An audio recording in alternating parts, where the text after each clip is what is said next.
Once you got past that, this is where a lot of the work comes in. This old paneling from the 70s here. A lot of people are considering painting paneling in their own house. Give us some tips on how to do it right. Sure. The first thing I'll do is wipe it clean, come back and putty all the nail holes, caulk any kind of cracks. Right.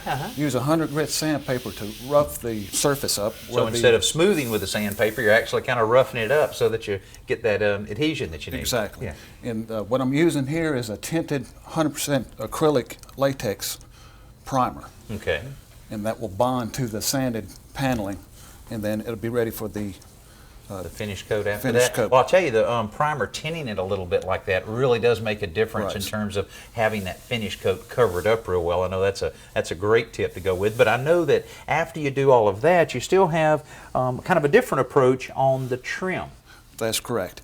Basically, what I'll do on that to prep it, same thing, sand it down, caulk, putty, and then in this case, the homeowner wants oil-based finish coat, so I'll go with an oil-based primer and then put 2 coats of oil-based finish coat on. I see. All right, that should really produce a pretty high gloss then if you're using oil on all of that.